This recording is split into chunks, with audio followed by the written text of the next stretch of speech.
New Thought Media Network. We are a global broadcast network of positive music, media, and entertainment, inspiring humanity's evolution along the journey of enlightenment and creating a world of love, peace, empowerment, and prosperity for all. New Thought Media Network. Positively inspiring.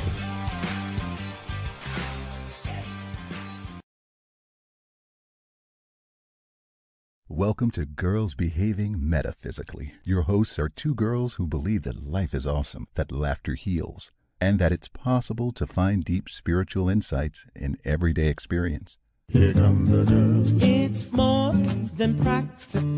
Here come the girls. Way more than merely factual. If you want to know the secrets of a life that's free, listen to Girls Behaving Metaphysically. Listen to Girls Behaving Metaphysically.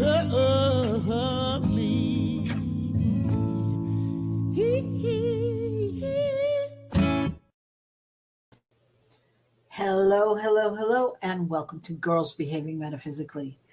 As you can see today, I am only one girl. However, that doesn't mean I can't represent the masses. So Dr. Natacha is not with us today. She is working. And so I am holding down the fort with the help of two fabulous guests today that I will tell you about. One of them is our producer, Michael Mangus. Reverend Michael Mangus, and our other one is Reverend Gil Olmsted. Yes, he's married me. He's my husband. And so we're going to talk a little bit today. We're going to get a male perspective on all of this girls behaving metaphysically thing, because it's really not just a girl thing. We know that you boys do it too. You're a little more undercover, but welcome to Well, thank you for having us on the show. Now, Gil, did she tell you about our honorarium, our 10 grand honorarium for appearing on the show? Yeah, she told me what I was getting. It wasn't much. You know, I tend to think that just being with our listeners, our viewers, is priceless. Oh, I think you're probably right.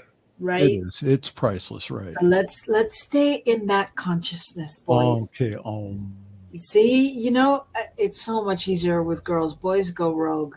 Girls. Excuse me, I gotta pee. Oh, I'm sorry. That's are you channeling Natacha? You're channeling Dr. Natacha. That is not a male thing. That was a girl thing. I'm just saying, you know. Oh. Okay. All right. Well, you're okay. Yeah. Stop. Yeah, I'm gonna stop. Oh my gosh. And it's like we're 30 seconds in and you're already hijacking the show, you two.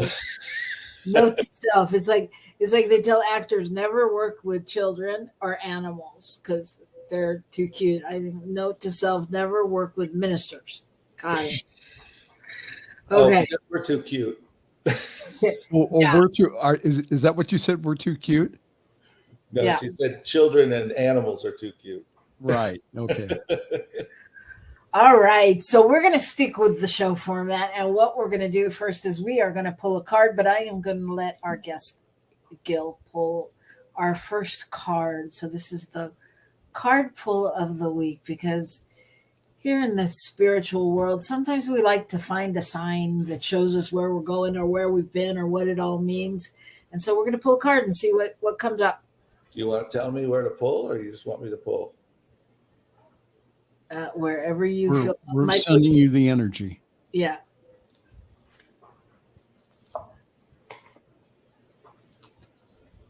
Wow. Wondrous universe. Walk in beauty. Ooh, okay. Mm. Do we know what that one's about? Do we care? Do we look in here? No, we don't look. We just talk about it. Okay. All right. I'm good. I mean, we can look later, but generally I feel like I'm on my other show. Generally, you kind of just do those things generically, and if it comes up for you, then just you can share it with us. Okay. But so wondrous, what is it? Wondrous universe. And then the sub thing is walking beauty. Beauty.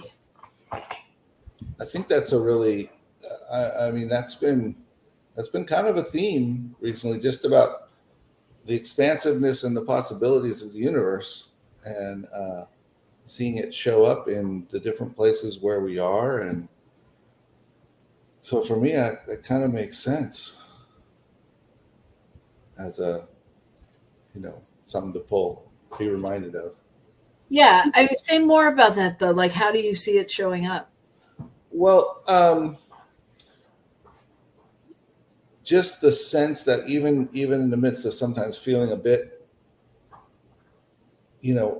unprepared, not really feeling like I just don't know everything I need to know, or I'm not able to do everything I'm supposed to do, and feeling the sense of the universe constantly holding me up and constantly providing for that space.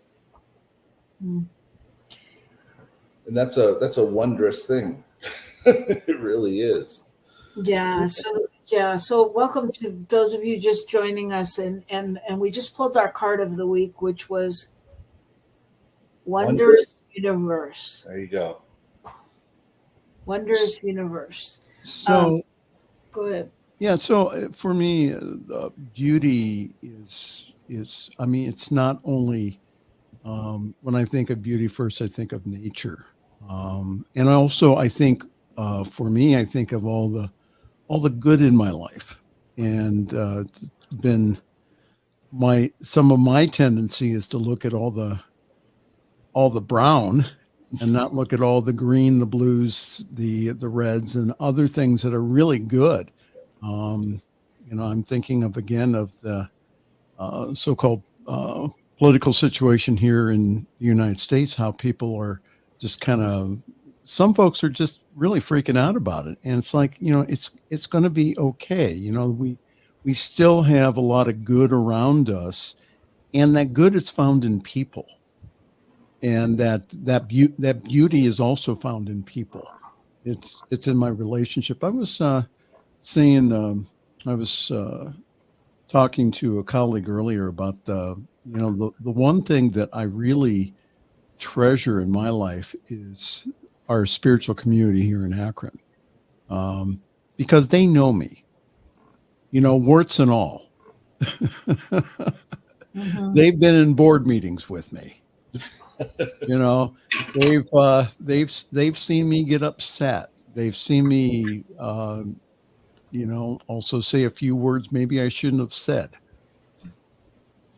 And so, but they still love me, and that they encourage me to be my best. So, meeting with them on a regular basis has been very important. So again, seeing the beauty in my relationships and the people around me.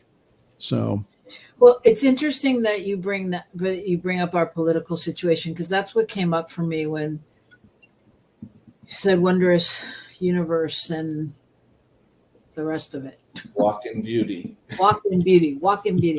Because I watched the Democratic convention last night, and the energy of the whole thing to me was such a energy of what we call into the world, just that excitement and that joy and the things we talk about anchoring. And for me, even in watching it though, like I almost was I don't want to say offended, but for lack of a better word, I'm going to use it right now. I almost was offended when they went low, when they went, to talk about Trump, or when they went to talk about something they don't like or whatever. I was like, really? Do we have to, and I think that that's like what walk in beauty part means to me on some level, what you were saying, like, can we walk in the green and the brown isn't, it's Without brown is well, without focusing on the brown. It's like I think we've talked about it on our show, Gil, that we have tomorrow's at noon Pacific time. 3 o'clock Eastern here on your New Thought Media Network. Excellent. But I mean, we've talked about it in terms of parenting. It comes up in parenting a lot because there's times when you hear yourself, or I hear myself, and I'm like, oh my God, can I say anything positive? Because I'm so focused on what the kid didn't do or how he did it or how it's wrong, or, and it's like, can we walk in the light? Can we walk in the beauty? And I mean, so much of it I felt like was like that, but then it's almost like, like when you hear a good comedian and like sometimes when they swear, it's totally perfectly fine. And it fits their personality and the thing. Other times you're like, you don't need it. You don't need to throw the F-bombs and the this and the that in there for, and it's like, can we just walk in the light? And I think especially with children, and especially with young ladies, little girls, I think the whole idea of really encouraging them and saying, there needs to be some correction, but to point out also, I'm really proud of you. I think you're doing a really wonderful job. You're so talented. And I think, having again, a way of encouraging children instead of, always, I'm not saying that, that parents always yell at their kids, but that the whole idea of catching them doing something right. I think that that's also an important part of, being good stewards and leaving a legacy, because that's what we do, especially with our young ladies. We leave legacy with them. Being a man, what does it mean to be a good man? What does it mean to be healthy? What does it mean to be the safest person man-wise in their life? For me, that's a lot about, again, really empowering, especially our young ladies. Very much into that. I'm curious when you say that, though. When you say especially. Okay. I'm Talk curious. to me. I'm curious because, like, I don't really see a difference. I feel like it's important to empower both, maybe in different ways, and based on media or based on different things that they go through in the world. But I'm like, when I hear you say that, it sounds like you think like for some reason there's a little extra something that should happen for girls. Yes. And the reason being is because of the societal pressures around them. The stigmatisms, the stuff we call it race consciousness, the stuff that's out there that especially tells girls and young ladies that they have to be a certain way.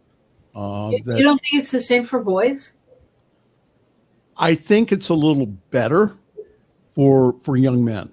I think that there is still that stereotypical being macho that's still out there. But I think that men, what I've noticed over the past few years is there's more, the generation that's coming up is that more men are feeling their feelings. They're being more attentive. They're working on being gentlemen. I'm just saying that I think that with boys get more, I think that they get more affirmation also than girls. And that especially around around, and they have studies around this, especially around puberty, that little girls lose their self-confidence. And so what there needs to be is, during that time, again, supportive people, supportive adults around them to say, honey, you can still do what you want to do. You can be what you want to be, and you can have what you want to have. So again, that's my explanation, but that's what I think, that again, to really have young ladies and young girls again own their power, which I think men do that, I think, more naturally than women. So that's my viewpoint. Okay, Gil, what do you feel about that? And anyone out there listening, please chime in. Comment. Well, what I was thinking was, as you were speaking, Michael, that there is probably, it's not out of line, I think, to think that we need to really be consciously aware of what the needs are, because I think that's something that we don't always do. But having looked at movies on toxic masculinity and having dealt with teenage boys, I have to tell you, it's I mean, it's all about the fits and the phone. This phone's cool, this one's not. It's like really deep, this kind of stuff. And so I think it definitely impacts all of our kids, for sure. And the other side of that is, yes, there's been a history, and we still live in a patriarchal society. So knowing that, when you first said something about, we need to support them more, it's that idea that it's like the whole issue we go through with, it's about, is it equal or is it equitable? And, sometimes girls have been given information that really doesn't make sense, or been asked to do things that don't make sense because of the patriarchal society, in which case when doing the same thing for them that we do for the boys isn't necessarily accurate, but we need to do something equitable that lifts them to that. And I think it's the same thing we see in economic situations, the same thing we see in race situations, that it's about figuring out how to acknowledge whatever the prejudices, whatever the negative societal norms have been, and somehow bring equity to that situation as best we can. Yeah. So, Robyn, how do you feel about this?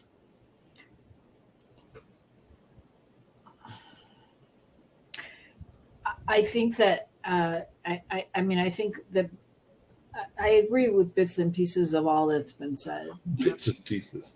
I do. I mean, some things more than others. I think that it's challenging to put it in a box. I did a project with who's the big publisher? Simon and Schuster. Yeah. On self-esteem, where I went out and did research with someone with middle school kids, kids in 7th grade, kids in 8th grade. And, the difference, as they go through puberty, from where they were to where they are, was phenomenal. And it was across the board. It wasn't just women. Our girls, it was all kids, and just the difference between like the kids in 8th grade or 7th grade. Kids in 7th grade were all happy and all willing to jump in, and the kids in 8th grade were like all reserved and holding back and had all their own stuff going on. So I think it's across the board. I just wondered, I think that's, I'm not sure what I think about like singling out women more. I get it. I mean, yeah, there is a lot of stuff, um, and marketing and all and body consciousness and all that. But I also, like you said, Gil, I think about like the stuff that I see teenagers watching, and even like Mm-hmm.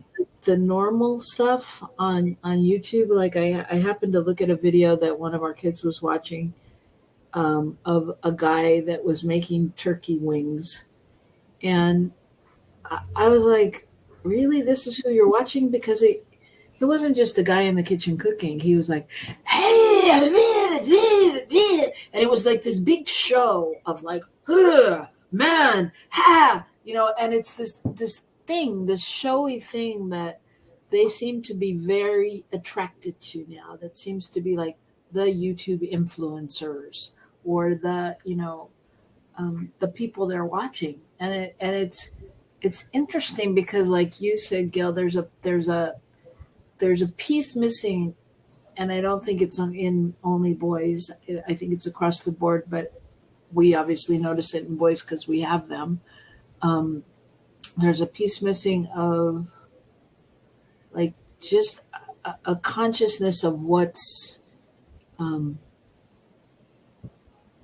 word I'm looking for? What's real and what isn't? What's real and what isn't? What's valuable? What's a like a moral thing? What's an ethic thing? Like, we keep asking our kids, like, what do you believe in? Like when they lie to you or steal. Who do you want to be? Who do you want people to know you as? Yeah, and it's a really hard question. Like they can't. It's a hard question. Well, I think those little nuggets, and I've noticed this in my life where adults have placed those nuggets in my life, and that a lot of times that they don't come to fruition right then, but that's kind of, again, the whole idea of, and we also don't think they're listening. Yes. Which, yeah, I mean, they're not, I mean, that's typical behavior. And that with being healthy, or hopefully healthier adults, that we can go ahead and we can plant seeds in there that even if we don't think that they're listening, that will come forth, that we hope that will come forth later on. So yeah, I just think, I think that the messaging, though, still, again, is still, the messaging is to empower our young ladies, and also to teach our young men, the men who are around, to teach our young men about what it means to be a man, that you can be fully masculine in yourself, and also be kind. You can be fully masculine in yourself, and also be powerful without treading on other people. You can be masculine and also not be not think that a powerful woman is a threat to you. I love the women around me that own their power. Mm-hmm. And that encourages me. That doesn't threaten me.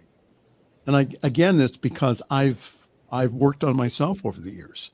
So, well, but I think you're bringing up. What you're bringing up in terms of masculine. Masculine, feminine. It's even deeper than that, because we can't just separate it into boy girl now. Right. Mm-hmm. As you two with your pronouns up there is more than he, him, they, she, her, and so it's really, it's not as much an identity of like, oh, the woman is the feminine and the boy is the masculine, as much as it's like what qualities are being embodied, and and as opposed to just describing it as masculine, feminine, it is much more about like kindness and equity and, you know, things like that. So the reason that I put my pronouns up there is so that others know that they're free to put their pronouns up there, that they're whatever that their pronouns are, that I will respect that. So that's the reason that I put those up there. It's not, big He-Man. It's that it's to say, you know what, whatever that you want to be called, I'm willing to respect you and to be with you. And I get that with, it is, again, a blending of genders and a lot of other things that, there is not, you're right, there's not a black and white. In all people, we all have a masculine and feminine nature. So the whole idea of getting a good, of having a balance between those, and it's okay. Again, if you identify as male, it's okay to be a man, and also to have what are commonly called feminine traits. Having feelings, crying, being with your feelings. Mm-hmm. And it's okay for women, again, to be assertive, to be paid equally. Yeah. It's okay for them also to be in their power. So Right. that's what I encourage. I just think that's I think having good role models, good individuals. I was working with a young lady recently, and I recommended that she find. I did some short-term counseling with her, and I recommended. I said, I think what would be good for you is to find a mentor, somebody who you can confide with. That she's a young businesswoman. I said, somebody who's been in business, who has been out there in the world and can really, guide and help you with your goals and, kind of guide and direct you. So I think having good mentors, and with both sexes, I think that's a good thing to do, is to encourage our young people, not only with mom and dad, but also to find individuals that will support them outside the family unit. Well, I think it goes back to our card. You were about to say something, Gil, but I think it goes back to our card. It's walking in beauty, right? It's not teaching someone to be a boy or to be a girl and that it means X, Y, and Z. It's allowing those traits within them, that the beauty that is within them, the strength, the courage, the faith, the, diversity, the, magnificence to emerge, and supporting that in a way that allows them to be empowered. To be empowered to be who they are, not who they think they should be. Right. The influences and the stuff that is available to kids now is, very different. Yes, you look at movies and things that tell you about earlier times, and there were the bad kids and the this kids and all that stuff then, and the ones that made fun of people, and all of that stuff has always existed. But now it's like that's the people who are idolized. Those are the idols, are the people that can scream about the awful things they've done and swear every second word, and that's who we like. Those are great people. It's like, is that who you want to be? Is that really what you want to show up as? Well, it is something to ponder. I think we should take a break and come back, and we will continue this conversation or start a new one and see what happens. Let's start a new one. Okay. All right. And so let's do that. So grab something to drink and come back and join us right here on New Thought Media Network. Please help us say thank you to our organizational sponsors, including the Hefferland Foundation, Affiliated New Thought Network, International New Thought Alliance, Science of Mind Archives and Library Foundation, Center for Spiritual Living Denver, Center for Spiritual Living Midtown, New Thought Philadelphia, Planned Happiness Institute, Summit Center for Spiritual Living, One Heart Retreats, Center for Spiritual Living on the Lake, Unity Kitchener, Unity Spiritual Center Ottawa, Om Center for Spiritual Living, Satya Center, Begin Within Ministries, Center for Spiritual Living North Jersey, Unity of Savannah, and the Center for Spiritual Living Seattle, as well as all of our individual donors. Thank you for being part of the New Thought Media Network. Please like, share, and subscribe. New Thought Media Network, positively inspiring.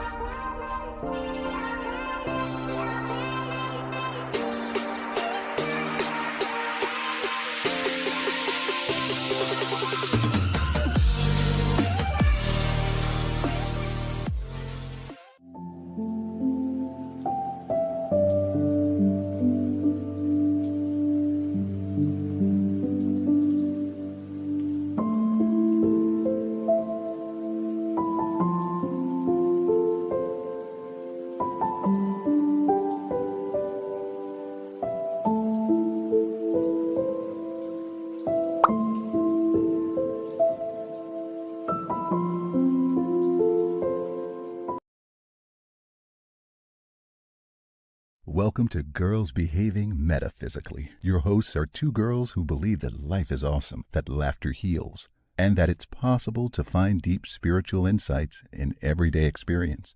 Here come the girls. It's more than practical. Here come the girls. Way more than merely factual. If you want to know the secrets of a life that's free, listen to Girls Behaving Metaphysically.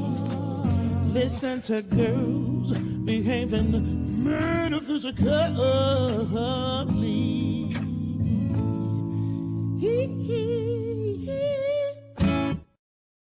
Hello, hello, hello. Welcome back to Girls Behaving Metaphysically. I am Robyn Rice Olmsted, and I am here today with my guests, Gil William Olmsted and Reverend Michael Mangus. And we are having a good old time, but we are missing Dr. Natacha. And but we're going to keep this conversation going. We're going to have a good time without her because we know that's what she'd want us to do.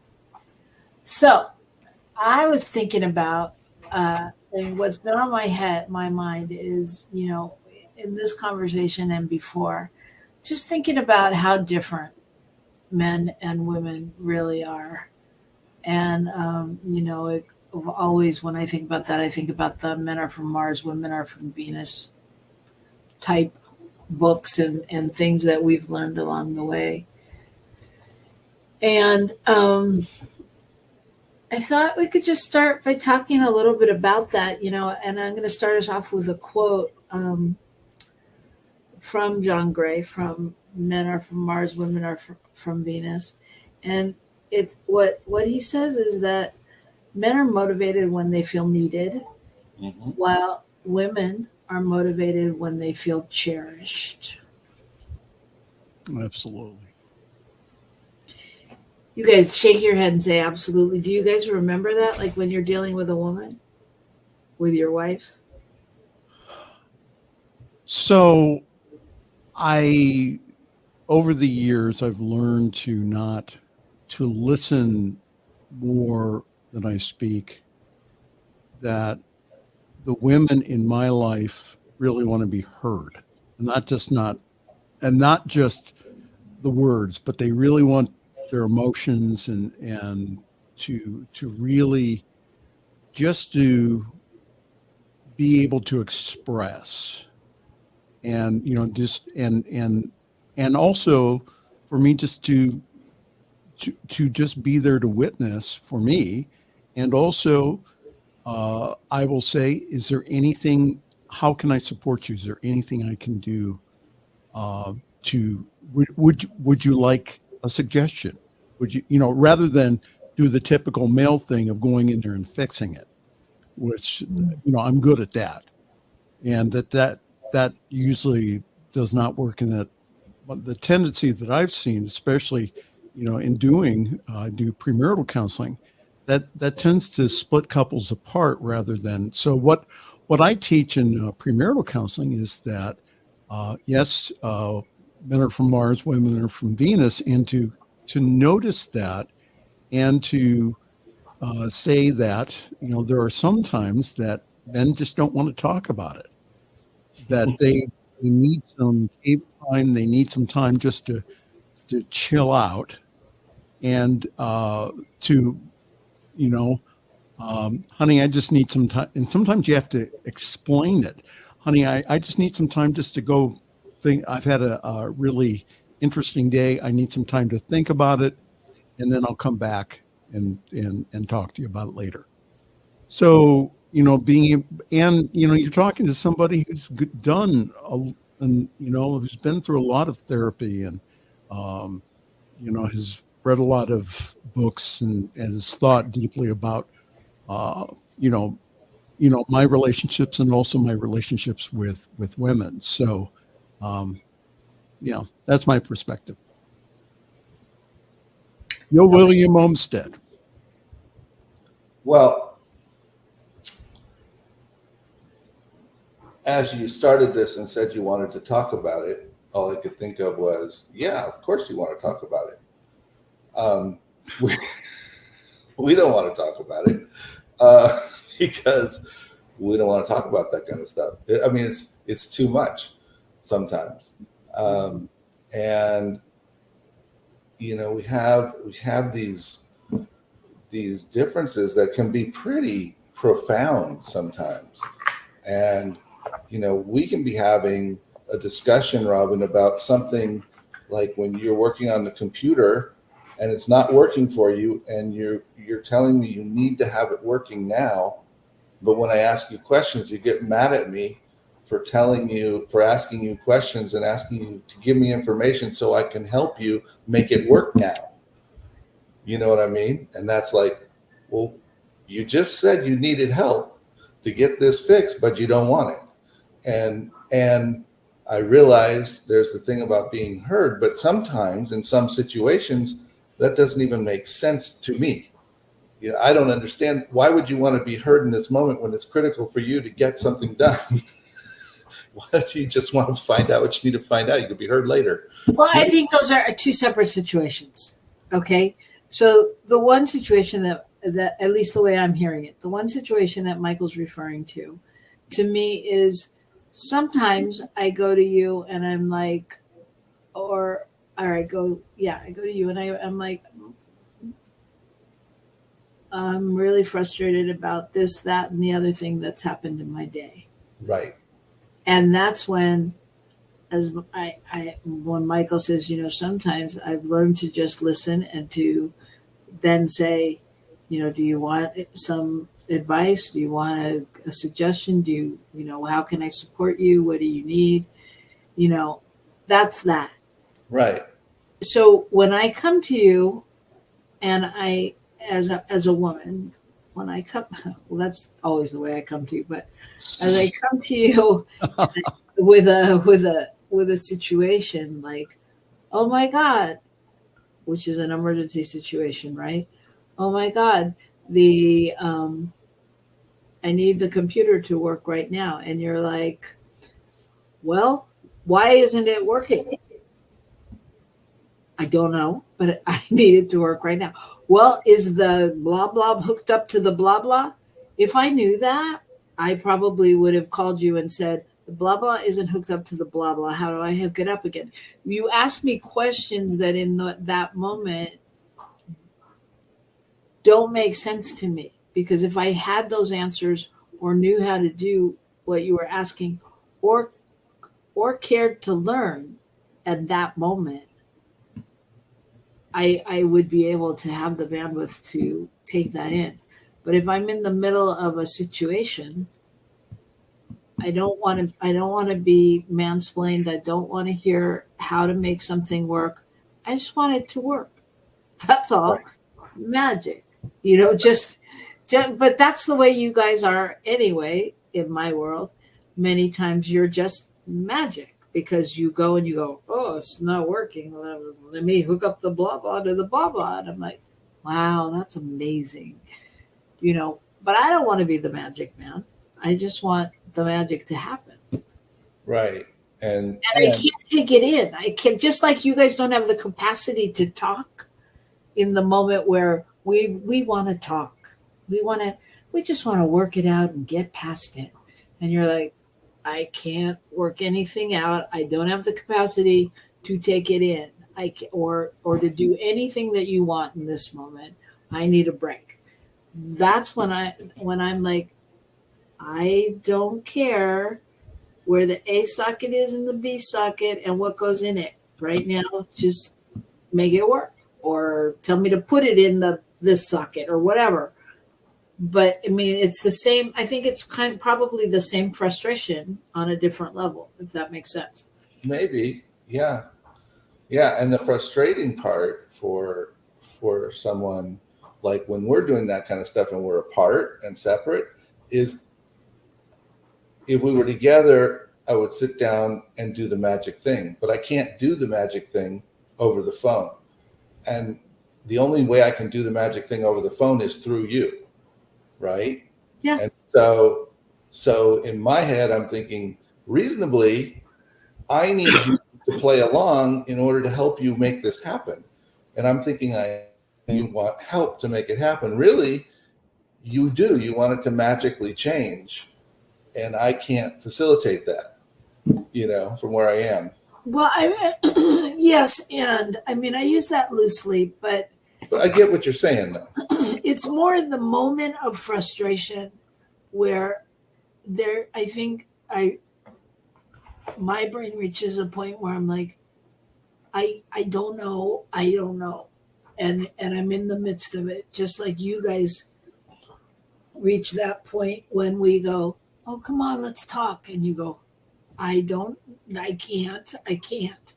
Well, and it's even, I mean, I have the same experience with technical things sometimes too. I mean, where I'm like, forget it. I don't know what the heck's going on. It's making me crazy. And you know that because I've done that. Yeah. I'm just saying it's not that I think it's somehow unique. It's just that how to handle, if that happens to me, I either do that and give it to someone else, or I breathe long enough and then I call them and say, help me figure this out. You know what I mean? And so, I kind of think that's where you're at, and it's not where you're at necessarily. Well, yes, but I mean, if I go back to the quote that, men are motivated when they feel cherished and women are motivated when they feel needed, and women are motivated when they feel cherished. Right. It's like, so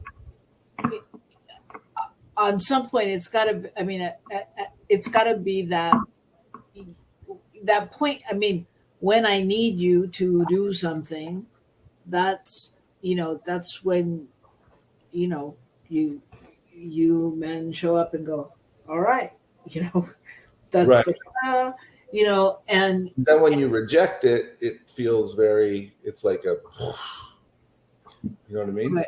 So wait, just let me finish the thought.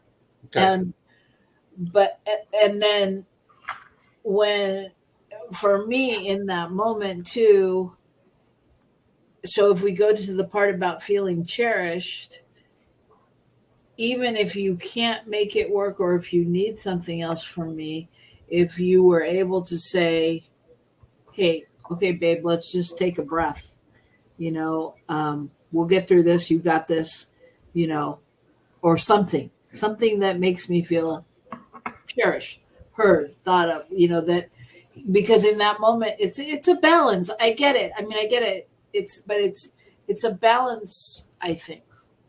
Yeah, I can see that. So the question that sometimes that I ask is, how can what do you want me to do in this moment? If you want me to fix it, then okay, I can do that. You want me to listen to you, then, because I don't have, my mind reading skills still need developed. Oh yeah. So rather than try to guess, this is what I do is I go ahead and I say, okay, what do you need in this moment? If you need me to fix it, then hand the damn thing over to me and say, fix it. And I can do that. Or just listen. So I think it's, again, yeah, that's what I would, if I was being communicated to, that's what I would say is, how can I help? And then if just listen to me vent, or here it is, you fix it. Yeah. Well, that's the whole communication thing, that sometimes I make assumptions about what is going on, to the best of my, and not even just assumptions in the negative way, just based on what I think I know, which is always dangerous.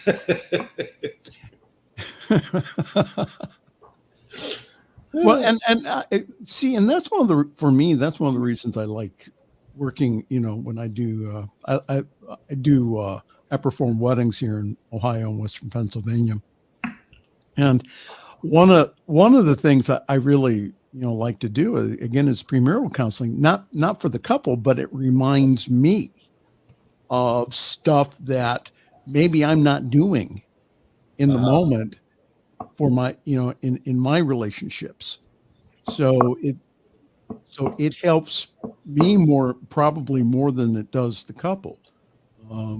I don't tell them that, but that's because it reminds me of what, and also the same thing when you do a sermon, right. That you go ahead and you talk about, for me, coming from the heart and really allowing myself to speak about things that I'm going through or I'm learning, or there's a higher bar that needs to be reached. And the reason I'm doing the lesson is for me and everyone else is listening in. So. Yeah. Yep. Yeah. Yeah. I think it's an interesting balance and dance. And obviously, each couple or each person has to figure out, because it's, as my sister once said, about something, there are no rules and you have to know every one of them.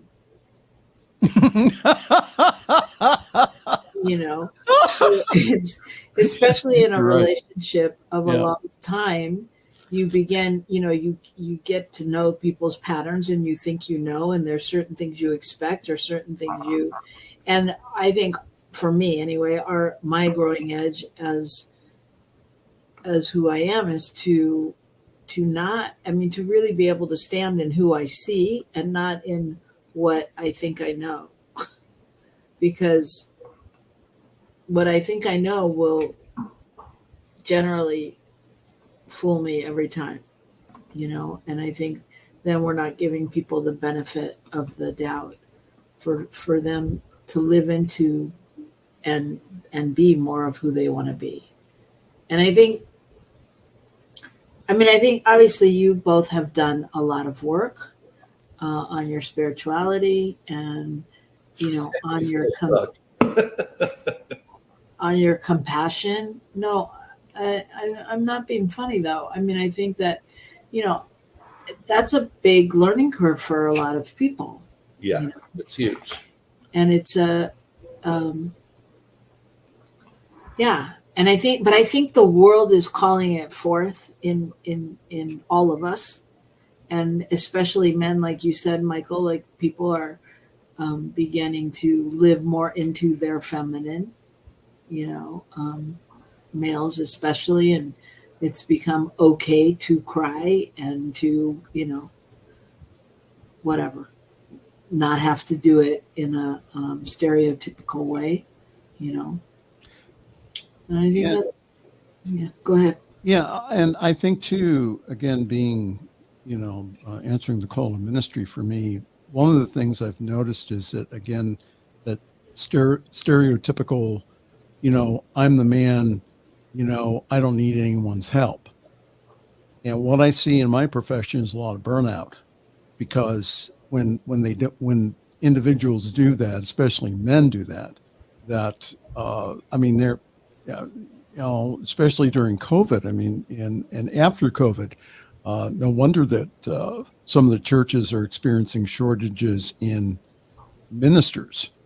And so for me, what I've learned to do is to get a support team of people around me to be able to talk to, my mentor, who I talk to. I have a scheduled appointment with him every couple of weeks. And he just lets me just talk about ministry, about what's going on in my life, and to have that kind of conversation. So to say that I don't need any help is a bunch of BS, because I do. And I've seen it again over and over again, where and I think that's what gets individuals in trouble, especially men in ministry, is when we don't have healthy places to share what's going on in our lives. And then unfortunately what happens is sometimes, men act out. So, the other thing too is have people that you're accountable to in a good way, and have people around you that, again, who notice the good stuff about you, not just the stuff that you need to work on.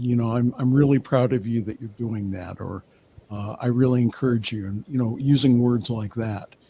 And sometimes I need to teach people that, just saying, I'd like you to see, some, rather than, complaining about me, what are some of the good things that you see about me? Because I train people how to treat me. So, Yeah, well, I think that's true, not only obviously in these spiritual realms, but I think that's what's being called forth in the world. And I think it's so great that there are systems that are beginning to support people like that. And one more comment on that, though, and that is that we can't train people to do what we don't understand. So if we're not able to get to any of that in ourselves, then there's no way to share it with other people and invite them into it. Right. Well, and I think it goes to what Gil and I tell people, couples in counseling, that we are unique individuals with unique experiences. We all come with our own set of rules and regulations that we've been handed down over time. And, my experience is not the same as Gil's, from every little detail, and especially with new couples getting married, because they're going to find themselves fighting over things like how they load the dishwasher, because it's only been, what do you mean you do it that way? This is the way you do it. This goes on the top. This doesn't go on the bottom. This is, and Gil and I are 20 years in and we still have that conversation. So, but it's being tolerant to that. And I think,